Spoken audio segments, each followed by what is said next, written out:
sábia e ao mesmo tempo muito conhecida, e eu peço a graça do Senhor para que eu consiga levar a revelação do Espírito de Deus, porque eu sem o Senhor Jesus não sou nada, sem o Espírito de Deus não posso nada. Mas nós estamos na presença do Senhor e a Bíblia nos ensina que todas as coisas podemos no nome de Jesus, amém? E nós estamos aqui como instrumentos para levar a vontade e o querer do nosso Salvador. Lucas, Novo Testamento, Evangelho do Dr. Lucas, capítulo 23, do versículo 33 em diante. Lucas, capítulo 23, do versículo 33 em diante, para a glória de Deus. O tema, a crucificação. A crucificação de Cristo. Lucas, capítulo 23, versículo 33 em diante. Louvado seja Deus. Engrandecido e bendito é o nome do Cordeiro vivo. Aleluia. Hoje nós vamos tentar entender um pouquinho do que Deus tem revelado para as nossas vidas através da palavra. Amém? Louvado seja Deus. Lucas, capítulo 23, versículo 33 em diante, diz assim: E quando chegaram ao lugar chamado Caveira, ali o crucificaram, e aos malfeitores, um à direita e outro à esquerda. E dizia Jesus: Pai, perdoa-lhes, porque não sabem o que fazem. E repartindo suas vestes, lançaram sortes. E o povo estava olhando, e também os príncipes zombaram dele, dizendo: Aos outros salvou, salva-se a si mesmo, se este é o Cristo, o escolhido de Deus. E também os soldados escarneciam dele, chegando-se a ele e apresentando-lhe vinagre, e dizendo: Se tu és o rei dos judeus, salva-te a ti mesmo. E também por cima dele estava um título escrito em letras gregas, romanas e aramaicas: Este é o rei dos judeus. E um dos malfeitores que estavam pendurados blasfemava dele, dizendo: Se tu és Cristo, se tu és o Cristo, salva-te a ti mesmo e a nós. Respondendo, porém, o outro repreendia-o, dizendo: Tu nem ainda temes a Deus, estando na mesma condenação? E nós, na verdade, com justiça, porque recebemos o que nossos feitos mereciam, mas este nenhum mal fez. E disse a Jesus: Senhor, lembra-te de mim quando entrares no teu reino. E disse-lhe Jesus: Em verdade te digo que hoje estarás comigo no paraíso. Amém? Até o 43, para a glória de Deus. Louvado e engrandecido é o nome do Cordeiro. Nós conhecemos bem essa situação de dor. Nós conhecemos bem que o término do projeto de Deus sobre a face da terra, o término da vontade, do querer de Deus através do seu Filho Jesus sobre a face da terra, era sim um término de dor. Porque se não fosse um término de dor, não haveria um preço a ser pago.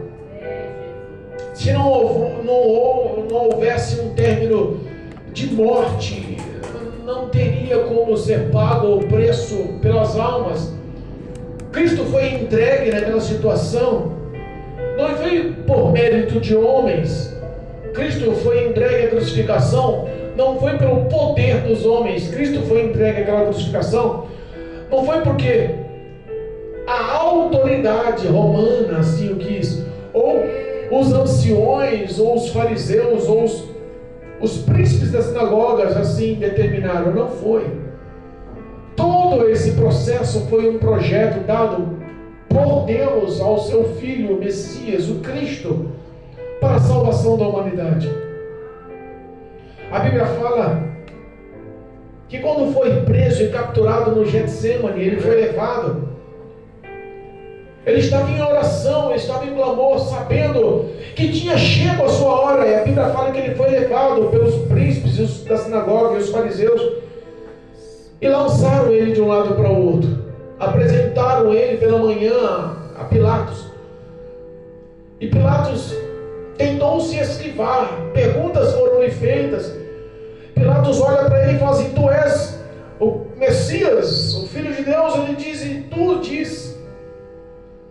Pilatos ficou sem ação e aproveitou a presença de Herodes, o governador, que estava na cidade na ocasião para a festa da Páscoa, e falou assim: faz o seguinte, ele não é galileu, lança-o, leva-o até Herodes para que ele o julgue.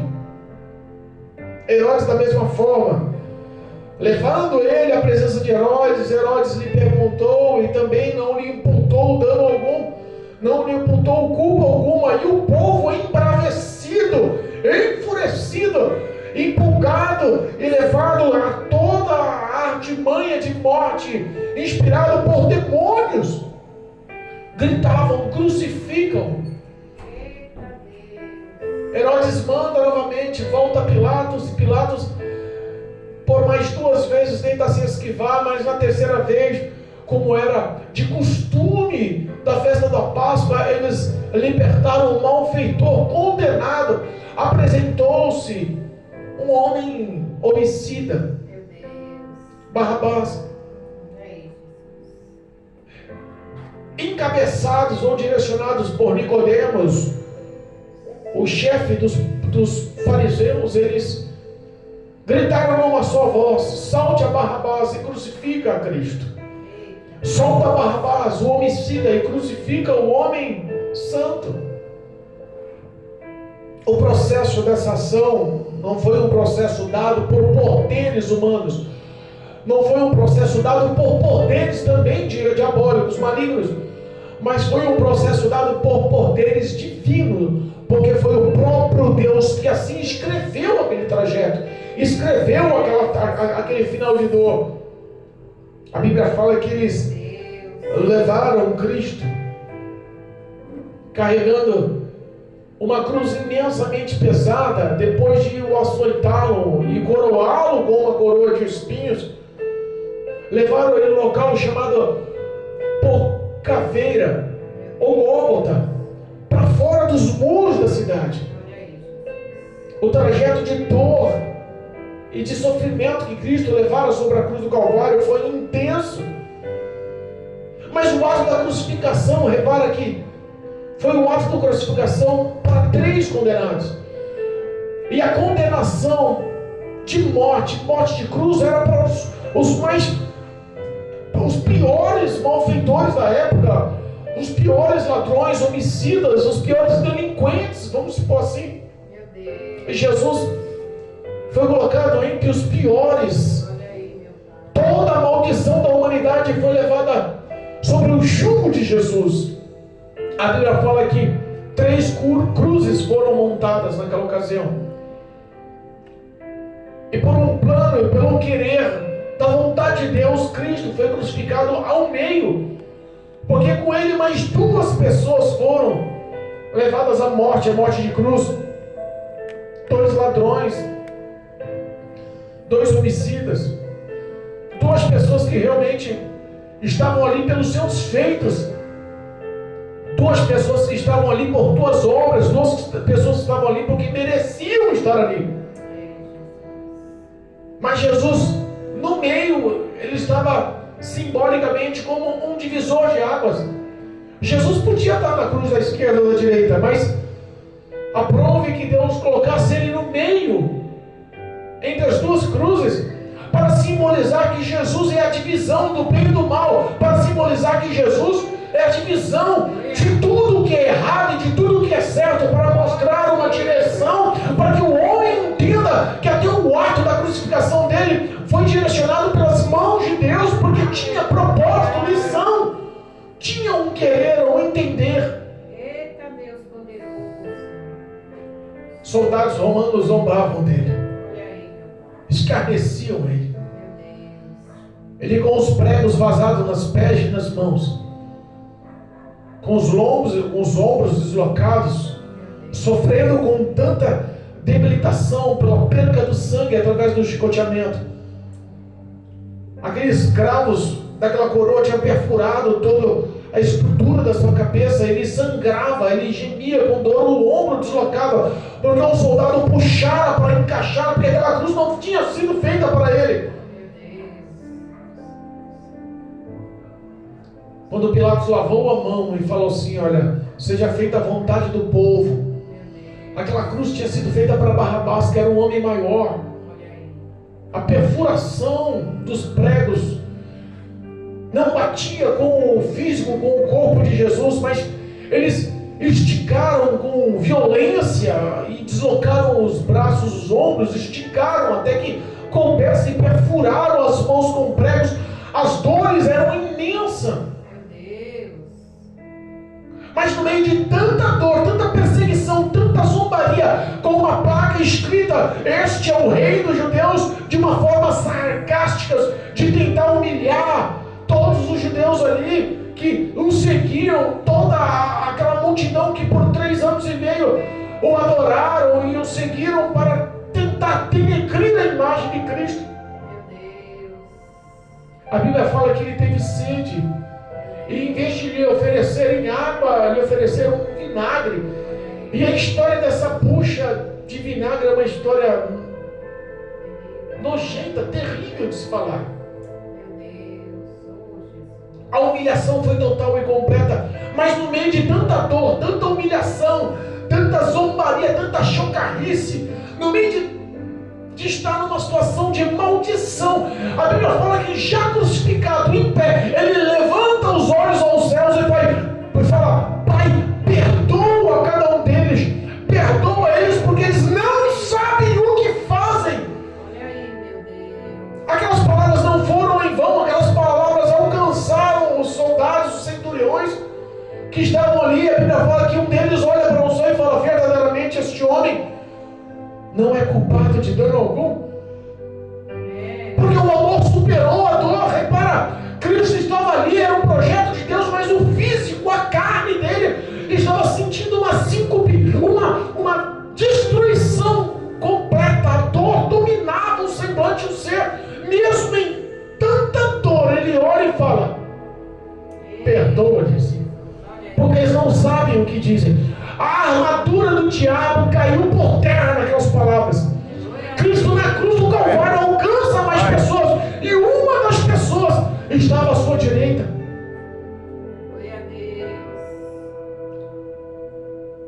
Começam as palavras do Senhor a incomodar o inferno, porque se um for alcançado por Cristo, através daquela uma pessoa, a graça envolve, o Espírito Santo enche, ele se torna um grande missionário para mudar a história. Repara que Cristo alcançou o soldado que estava em terra, e também alcançou o malfeitor, o ladrão, o homicida que estava à sua direita. Os príncipes da sinagoga, Caifás e toda a sua corte, estavam ali tirando sarro, apoiado pela zombaria da multidão, curtindo, zombando do Senhor. Você conhece crente sendo zombado aí pelo mundo? A Bíblia fala que muitos seriam perseguidos, tentados, humilhados, seriam odiados por causa do nome de Cristo em nossa vida, por causa da presença do Espírito Santo em nossa vida. É por isso que a ira e a revolta do inferno é manifesta através da vida de muitas pessoas, porque a luz não se mistura, ela dissipa as trevas. A glória do Senhor, ela é mostrada como luz do mundo em nossas vidas. A Bíblia fala aqui: um dos ladrões à sua esquerda, um dos que realmente mereciam, um daqueles que se enquadram no que diz a palavra lá em 2 Coríntios capítulo 5, versículo 10. Vamos ler. Lê para mim, diácono, em nome de Jesus. 2 Coríntios capítulo 5, versículo 10. Existe uma realidade que tem que ser mostrada. Essa realidade é a realidade justamente dessa ação de julgamento. Ali estava acontecendo um giramento espiritual. E muitos não tiveram noção. Leia para mim, diácono, em nome de Jesus. Pode ler em voz alta. Porque todos devemos comparecer ante o tribunal de Cristo, para que cada um receba segundo o que tiver feito por meio do corpo, ou bem ou mal. Louvado seja Deus. Eita Deus, é forte. Porque todos um dia estarão ante o tribunal de Cristo, para receberem tudo, toda a recompensa de todos os seus atos, feitos em sua carne, feitos em vidas, feitos por ações conscientes, quer seja boa ou má, virá a recompensa. Paulo, quando escreve isso aos Coríntios, ele nos dá, se a gente ler um pouco antes desse mesmo texto, no capítulo 5, ele nos dá a esperança da recompensa, que é a morada celestial, a morada nos céus, fala que vale a pena. Se nós vivemos com Cristo, se andarmos com Cristo como na luz Ele está, como Deus se mostra para nós, com paz e comunhão com todos, em boas obras, vivendo em santidade, lavado e remidos no sangue do Cordeiro, o ato do julgamento para nós será ganho, porque receberemos a recompensa, e essa para nós é uma recompensa favorável, porque aqui recebemos todo tipo de sofrimento, porque este é o Evangelho verdadeiro. Cristo, Ele não se desviou. Cristo, Ele não voltou atrás, porque Cristo, se tivesse voltado atrás, a sentença de morte estaria dada a toda a humanidade. O diabo teria a ocasião de se apoderar e dominar e levar almas aos milhões e milhares para o inferno, sem o poder da intercessão divina. Mas a Bíblia fala que Cristo, Ele não voltou atrás, Ele nos amou até o fim. Um dos ladrões à sua esquerda olha para ele e roga, pede para ele. Olha, zombando, diz: se tu és verdadeiramente o Cristo, Filho de Deus, salva-te a si mesmo e também salva-nos a nós. Tem pessoa que está clamando ao Senhor e está clamando por salvação. Ele estava pedindo a salvação, mas está clamando da forma dele, do jeito dele, como ele quer, zombando, sem nenhum tipo de temor, sem nenhum tipo de respeito, de reverência. Tem pessoas que do lado de Cristo, como ele estava, pertinho de Cristo, como ele estava, ouvindo a Cristo, como ele estava, pediu a salvação da forma que ele queria. Tem pessoas que estão convivendo nos ministérios, nas igrejas, intitulados de cristão, dentro do Evangelho, com roupas adequadas, com ternos, com vestidos longos, com coque, com gravata, com Bíblia na mão, mas querendo viver um Evangelho que ele impõe o que tem que ser. Ele que impõe o jeito dele. Ele que acha a forma que é certa. E achando que a salvação vem porque ele quer dessa forma. Pessoas que convivem com Deus e não conhecem Deus, 5, 10, 15, 20, 30 anos no Evangelho, e não conhecem mesmo estando do lado de Cristo, e não ouvem mesmo estando com os ouvidos, não conseguem entender a verdade do Evangelho. Pessoas que se sentem refugiado. Sou filho de pastor, sou filha de pastor.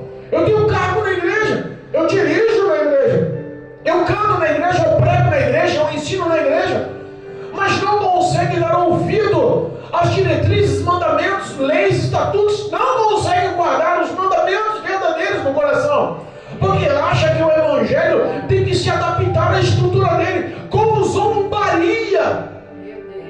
Vivem na presença de Deus de uma forma chula, de uma forma errônea, pecaminosa. Estando na igreja é uma presença, fora da igreja é outra presença. Na casa do pai se apresenta como filho, fora da casa do pai se apresenta como um filho adotivo, como um bastardo. Olha aí, Jesus, é forte.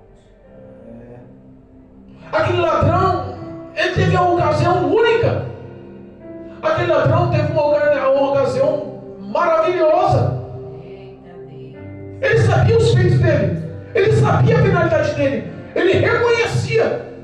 Ele sabia que ali era a última ocasião, a última oportunidade. O dia do amanhã para ele já era incerto. Ele já não tinha mais nenhum tipo de apoio para se resguardar. Não tinha nenhuma carta na manga mais. O destino dele ali era a morte em questão de horas ou dias. E mesmo assim as pessoas estão vivendo o evangelho igual, perdendo a última oportunidade, perdendo o prazer de estar na presença do Senhor com santidade, perdendo a ocasião e achando que está certa a conduta. O servo do Senhor, Diácono, leu uma verdade, que todos estaríamos um dia na presença de Deus, todos vamos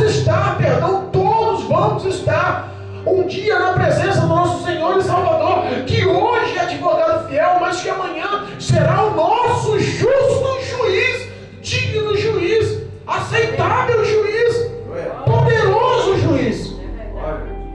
Não dá para entrar no céu de qualquer forma, não dá para agir da forma que acha que tem que se adaptar. Não, mas eu sou filha de pastora, eu sou filho de pastor, eu fui criado no Evangelho. Eu tenho os meus direitos, as minhas razões, ninguém pode me contradizer. O orgulho está matando as pessoas. O orgulho está matando as pessoas. A obra mais poderosa e mais singela, mais ilustre que Deus fez foi o próprio Lúcifer. Andando em seu trono, pisando em pedras afogueadas, recebendo vestes de pedras preciosas, sendo regente, aferidor, inspecionava, regia, dirigia. Lúcifer não era um anjo qualquer. E mesmo um que foi criado junto ao Senhor, pecou e caiu pelo orgulho. Aquele ladrão orgulhosamente acha que a salvação viria através da zombaria. E é o que muitas pessoas estão tentando fazer hoje. Pessoas tentando ser salvas pelo descargo e a desobediência. E isso gera uma zombaria aos olhos do Senhor. Como tu queres, meu filho, como tu queres, minha filha, que eu te salve? Se dentro da igreja você está louvando e glorificando o meu nome, mas fora da igreja o palavrão está regendo os seus lábios. A mentira está regendo os seus lábios. A sua ação de ira mostra os frutos do teu espírito, mostra os frutos do teu coração, mostra que os frutos dessa árvore não são bons, mas são maus. Mostra que dentro do teu interior está como trevas.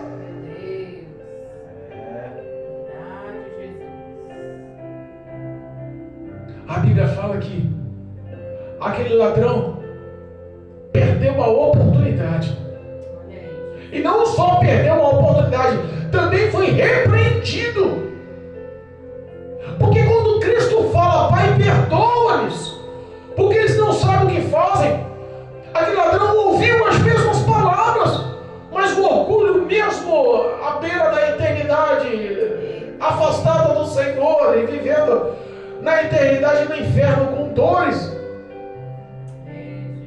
Quando a gente fala muitas das vezes em inferno com dores, é difícil expressar. Mas o lago de fogo e enxofre, que é a segunda morte, que foi reservada para Satanás e todos os seus anjos, todos os demônios. A penalidade, a condenação é tão severa que nem eles aguentam ficar lá dentro. Eles não se imaginam no lago de fogo e enxofre. Eles não querem uma condenação tão bruta, tão severa, tão doída. E as pessoas brincam que o inferno é uma coisa qualquer. Aquele ladrão tinha a oportunidade de se reconciliar, porque o poder da palavra é visto por Deus, o poder da palavra é enxergado no íntimo do coração. Se ele tivesse uma verdade em teu ser e um arrependimento acontecesse por todos os seus feitos. A Bíblia diz que em Efésios capítulo 2 que a salvação vem pela graça e não é por obras, não é pelos nossos feitos. Aquele homem só tinha que acreditar que Cristo era o Messias. Ele só tinha que confessar com os lábios o Senhor. Ele rogou ao Senhor, ele pediu a salvação ao Senhor, mas Podia pedir com arrependimento, podia ter pedido com verdade, podia ser sincero. Buscar-me-eis e me achareis quando me buscares de todo o vosso coração. Tem pessoas que não sabem o que é ter a presença de Deus, o valor da presença de Deus, o valor da voz do Senhor. Aleluia. Contrapartida, a mesma voz que anunciou o perdão, mesmo estando castigado e sem pecado, também ouviu o ladrão da direita. O ladrão da direita também ouviu, e a gente enxerga algumas lições que esse ladrão à direita, que foi alcançado pelo Senhor, que foi remido pelo Senhor, algumas lições que eles nos mostram através da palavra. Olha aí, meu Deus. Se nós pegarmos o versículo 39, acompanhe comigo, capítulo 23, versículo 39, diz assim: e um dos malfeitores que estavam pendurados blasfemava dele, dizendo: se tu és Cristo, salva-te a ti mesmo. E respondeu o 40, olha, a resposta não veio do Senhor. Olha, a resposta não veio de Cristo para se defender. A resposta veio daquele que se arrependeu. A resposta veio daquele que temeu. Aleluia. A resposta veio através de outra pessoa no mesmo nível. Malfeitor, homicida, merecedor, pecador, destinado ao inferno. Da mesma forma, a resposta veio de um homem que mostrou o reconhecimento que Cristo era o Senhor. O versículo 40 diz assim: respondendo, porém, o outro o repreendia-o, dizendo: tu nem ainda temes a Deus, estando nessa mesma condenação. Declara que esse homem temeu a Deus. Declara que esse homem reconheceu o temor. E quando nós reconhecemos o temor, nós somos vistos por Deus. Glória a Deus. Quando nós reconhecemos o temor, reconhecemos a majestade do Senhor. Quando nós reconhecemos o temor, nós se abrimos e os olhos de fogo do Senhor investem e enxergam o nosso sentimento, o nosso íntimo. Aquele homem perdeu uma última oportunidade, como muitas pessoas estão perdendo hoje, a última oportunidade. Pastor, que duro é isso. Como é que você tem certeza do que está falando? Porque nós vivemos nos dias atuais com quase 8 bilhões de habitantes sobre a face da Terra, e existe uma estimativa, uma estatística de que quase 150 milhões de pessoas morrem por dia.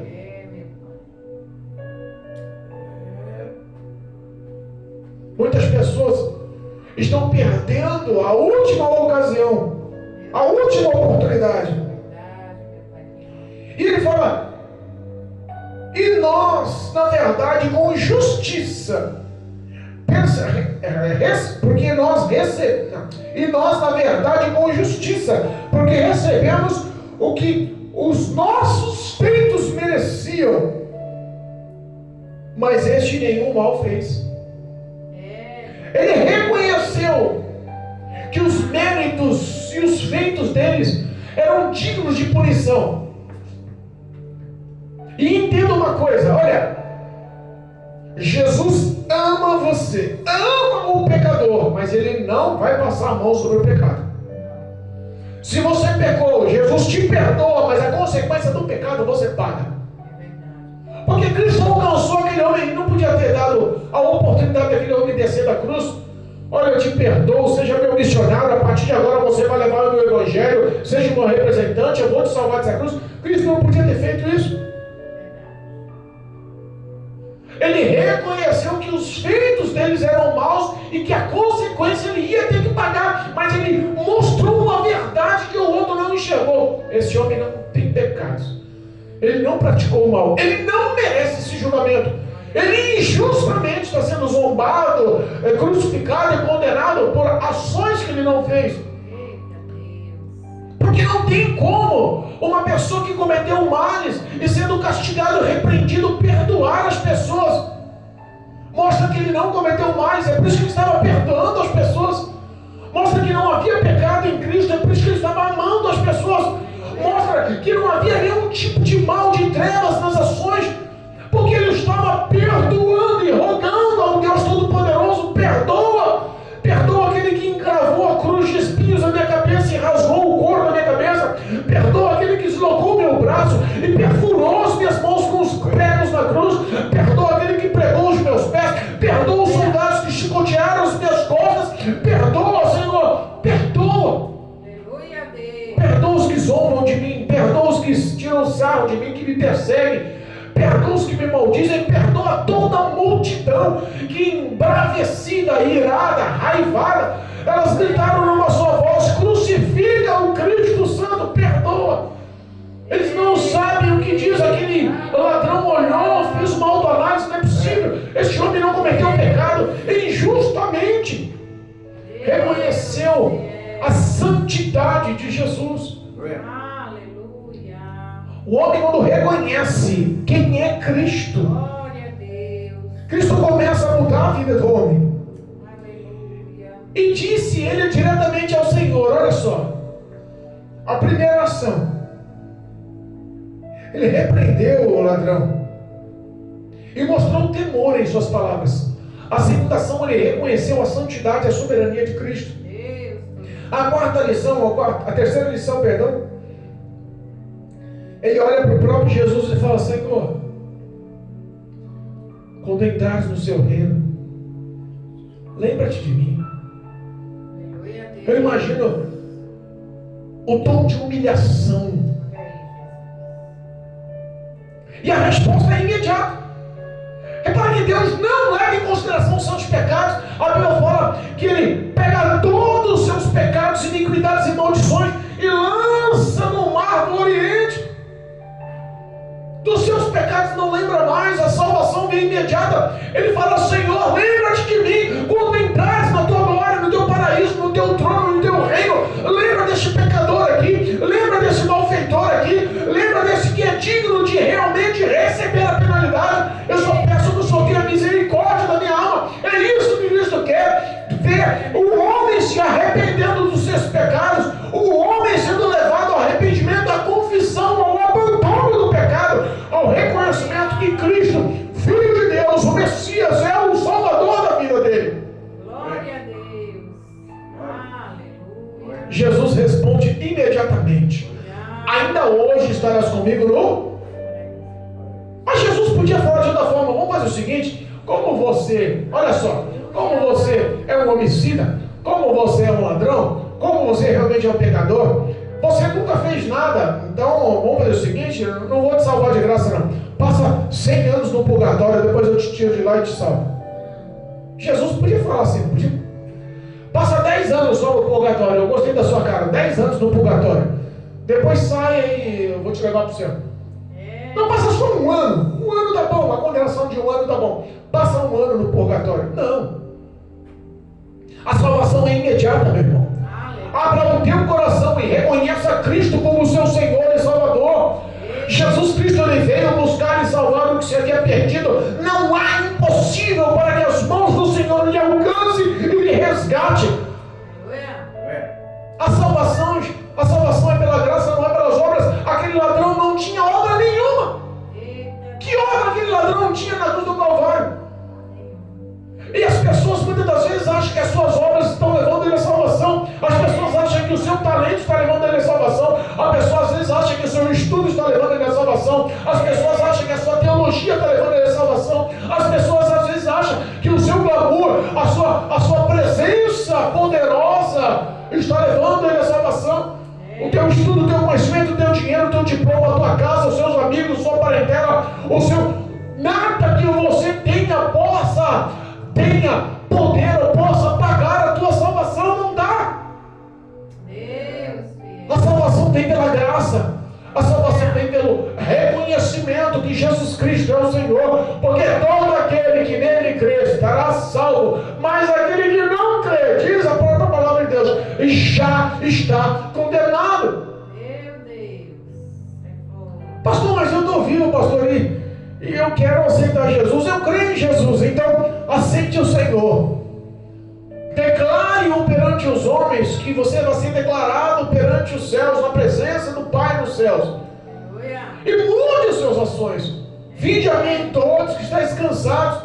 Cristo está prontificado a te resgatar e te aliviar dessa opressão, te libertar dessa opressão, andar contigo lado a lado, ser o teu ajudador, mudar a tua história.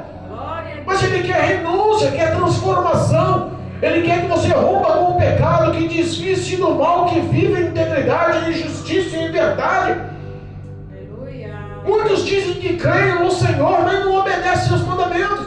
Eu creio no Senhor Jesus, Ele é tudo para mim, mas não larga o cigarro da boca, não larga a maconha da boca, não larga a cachaça da boca, não para de cometer o adultério, não larga a mentira dos lábios, não vive uma vida de santidade, continua cobiçando os bens do próximo, continua cobiçando a mulher do próximo, continua cometendo avareza, continua cometendo roubo, continua cometendo pecado, não quer mudança, mas diz que ama o Senhor e que crê no Senhor Jesus. Não é esse tipo de crença.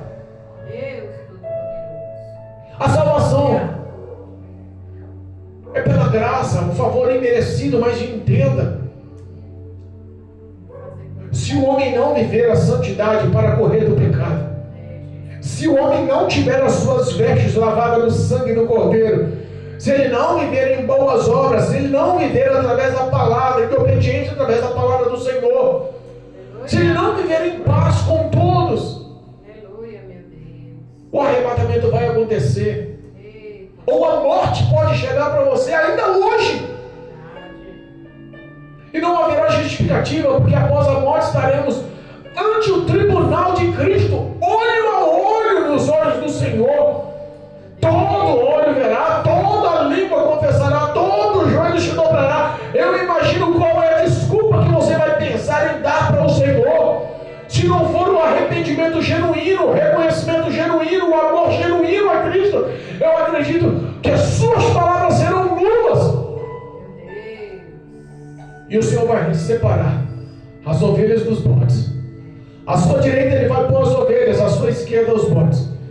E as ovelhas Ele dirá: vinde bendito de meu Pai, pois o reino do meu Pai está vos preparado. Vinde, amados, benditos. E aos bodes à esquerda, ei, para vocês não tem jeito não. A vida de mentira e pecado, de engano e de orgulho, a vida de soberba e ganância, a vida de mentiras e erros, que vocês não quiseram renunciar, não quiseram abandonar, toda a fama e o glamour, todo o apoio que vocês tiveram para pegar, que se sentiram bem nisso, e não quiseram abandonar, mas quiseram continuar praticando. Aqueles que não confessaram, o primeiro passo é a confissão. O primeiro passo é a humilhação. O primeiro passo é aquele que confessa e pede forças para abandonar. Senhor, o meu pecado está ante a tua face. Eu sei que não mereço, mas lembra-te de mim quando entrares no reino. Lembra-te de mim quando entrares no paraíso. Eu sei que eu não mereço, mas tenha misericórdia de mim, me ajude a abandonar e ser uma pessoa melhor, obediente, fiel às tuas palavras. Glória a Deus. O pré-julgamento dos homens não vai te levar à salvação. Porque muitos estão se sentindo salvos, porque os homens já não lhe aprovaram.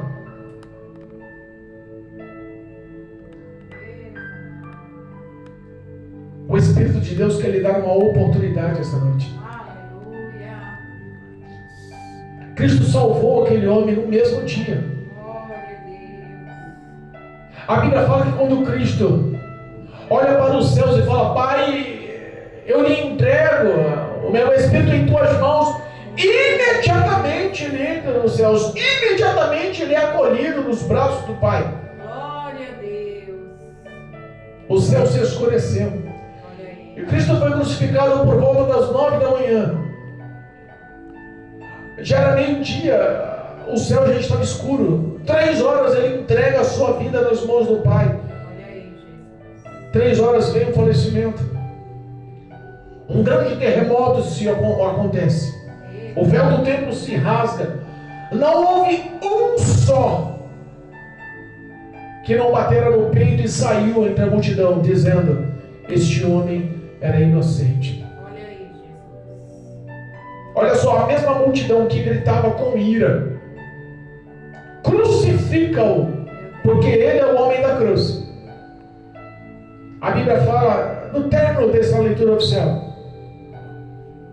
que todos foram, versículo 48, perdão. E toda a multidão que se ajuntara a este espetáculo, olha só, a morte de um homem era um espetáculo para um homem para as pessoas ímpias que têm prazer na maldade, é um espetáculo mesmo. A dor do próximo é um espetáculo.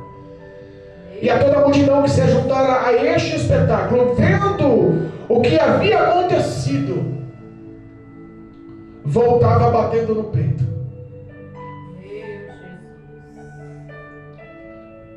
Voltaram batendo no peito. O arrependimento por não ter obedecido. O arrependimento por não ter sido fiel. O arrependimento de não querer largar ou abandonar o pecado pode lhe ter penas duras e severas. Nem sempre a voz do povo é a voz de Deus. Entenda isso.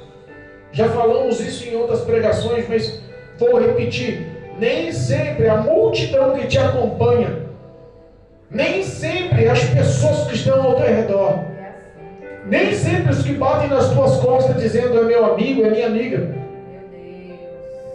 nem sempre até os parentes que estão querendo te proteger e te envolver nos braços, te pôr numa cápsula para mostrar que você vive uma vida santa, mesmo sabendo que você vive em pecado. O apoio dessa multidão não vai contar de nada quando você olhar nos olhos do Senhor Jesus. Só você e Ele. Para que você receba conforme os seus feitos. E quando o trigo for separado, o ceifeiro vai ajuntá-lo e guardá-lo no celeiro. Mas quando o joio for separado, o joio será amarrado, olha só, um será juntado com carinho nos braços, com amor. Vou levar para a casa do Pai. Mas os outros o joio serão amarrados e lançados ao fogo. Qual vai ser a sua morada eterna? Qual vai ser a sua morada eterna?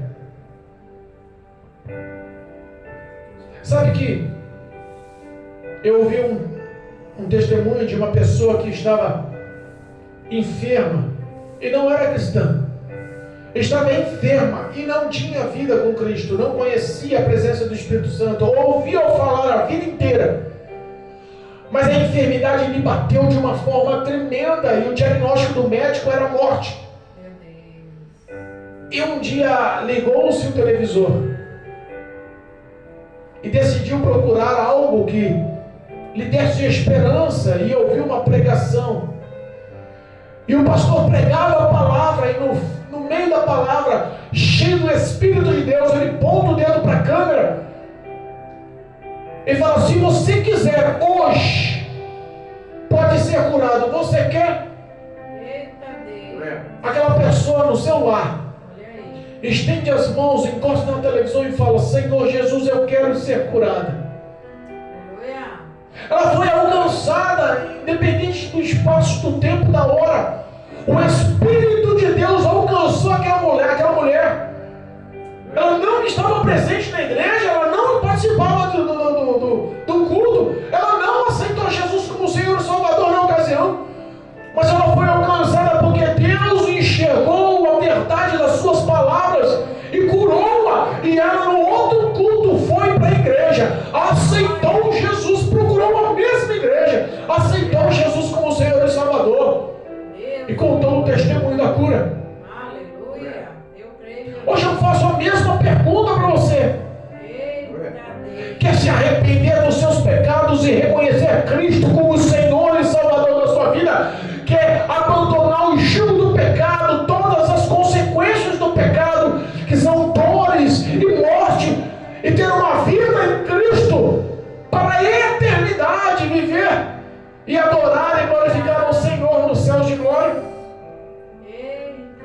te enxerga através da internet, através do YouTube. Cristo enxerga você no teu lar, que está nos ouvindo essa noite. Eu acredito que o Espírito de Deus, ele não vai se bloquear ou se intervir através do espaço, da localidade, de onde você esteja. Ele vai até você. Ele tem poder de alcançar os teus ouvidos e morar no teu coração. Ele tem poder de entrar na tua vida e mudar a tua história. Ele tem poder de te salvar imediatamente, como salvou aquele homem que estava na cruz do Calvário. O divisor de águas hoje pede passagem para mudar a tua vida. O divisor de águas, Jesus Cristo, pede a liberdade para lhe mostrar a consequência e o salário do bem e a consequência e o salário do mal. Que a graça do Espírito Santo possa te alcançar. Que a presença do Espírito Santo possa te alcançar. Eu quero terminar essa pregação hoje. Incomum que eu não faço isso, mas eu quero terminar essa pregação hoje com louvor, com culto. Eu sou um pastor que só prego, não sou de cantar não, mas hoje eu quero que essa pregação ela seja acompanhada de um louvor aí no YouTube. Aleluia. Eu quero que você em casa receba esse dom, o dom do toque do Espírito de Deus, em nome de Jesus. Que a graça do Senhor possa te alcançar, que o Espírito de Deus possa lhe dar a oportunidade, a melhor oportunidade da sua vida, a mais importante oportunidade da tua vida. Deus Todo-Poderoso. Que o Senhor possa te salvar essa noite. Que a graça do Senhor possa te alcançar essa noite. Amém? Amém. Perdoe os meus erros e falhas nas canções, que não sou levita, mas quero essa noite, sentir no coração essa noite de terminar o culto com uma canção, em nome de Jesus.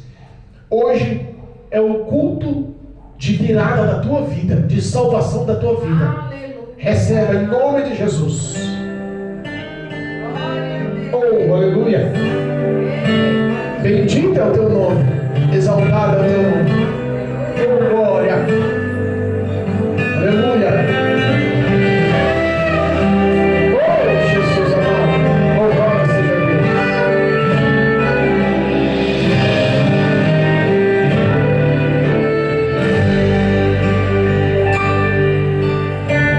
Poderoso Deus. Eu errado, sua pesca a noite toda não teve sucesso. E agora o seu amanhã parece incerto. O que tens a fazer é lavar as redes e parar.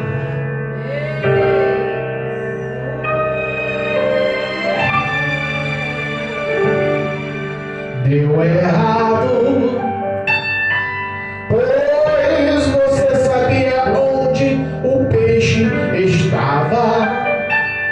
Era ali que você sempre pescava, mas tentou a noite inteira e nada conseguiu pegar. Mas está acontecendo um mundo à beira do mar, e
mudar a tua história. A morte já lhe foi predestinada. Mas Jesus veio quebrar o jugo do pecado e te levar aos céus. A bondade, a benevolência, a compaixão, o amor, a misericórdia de Deus quer te alcançar nessa noite. O que o diabo projetou hoje caiu por terra. Tudo estava focado a dar errado, mas a graça do Senhor te acompanha hoje, te encontra hoje, tudo vai se abrir, a glória do Senhor será sobre a sua vida. Eu acredito que você não está ouvindo por acaso, que todas as suas orações e petições estão sendo ouvidas pelo Pai. E eu creio na tua vitória e profetizo a tua vitória em nome de Jesus. Em nome de Jesus, amém? Louvado seja Deus, glorificado é o nome do Senhor.